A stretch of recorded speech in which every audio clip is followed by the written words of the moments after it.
Pain tablets அடிக்கடி போடுறாளா நீங்க? சின்ன சின்ன பெயினுக்குமே டேப்லெட் போட்டாதான் டாக்டர் எனக்கு ரிலீஃபா இருக்குன்னு சொல்றீங்களா? அப்போ வேற யாரும் உங்க கிட்னியை திருட வேணாங்க, நீங்களே உங்க கிட்னியை கொஞ்சம் கொஞ்சமா திருடிட்டு தான் இருக்கீங்க.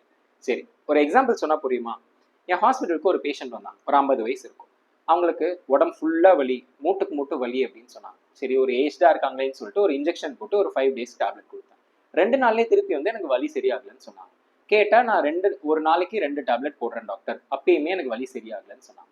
திருப்பி டேப்லெட் கொடுத்தா ஒரு நாளைக்கு 3 டேப்லெட் போட்டாங்க. ஸோ இப்படியே அவங்க இன்க்ரீஸ் பண்ணி ஒரு நாளைக்கு 4 டேப்லெட் அளவுக்கு போடுறதுக்கு போயிட்டாங்க. ஸோ நான் என்ன சொல்ல வரேன்னா, தேர்டு டேப்லெட் ஒரு நாளைக்கு நீங்க எப்ப தேர்டு டேப்லெட்டுக்கு போறீங்களோ அதுவே உங்களுக்கு ஒரு பாய்சன் டேப்லெட். அந்த டேப்லெட் உங்க பாடிக்கு அது பாய்சன் ஆயிடும். ஏன்னா உங்க கிட்னி அந்த அளவுக்கு மேனேஜ் பண்ணவே முடியாது. ஸோ அது அக்யூட்டா டேமேஜ் ஆயிடும். இல்ல கிரானிக்கா நீங்க போட்டுட்டே இருந்தீங்கன்னா ஒரு ஒரு நாள் இடைவுல கண்டிப்பா ஒரு நாள் உங்க கிட்னி டேமேஜ் ஆயிடும்.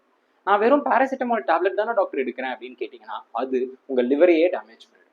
So pain tablets are not for permanent relief. அந்த நேரத்துக்கு ஒரு ரிலீஃப் தானே, அப்ப நம்ம நினைச்சா அதை மாத்திக்கலாம். கரெக்டா? ஸோ பெயின்லேயே பார்த்தீங்கன்னா 3 பெயின் இருக்கு, மைல்ட், மாடரேட் அண்ட் சிவியர். இதுல சிவியர் பெயினுக்கு மட்டும் நம்ம டேப்லெட் எடுத்துக்கிட்டோம்னா போதும்.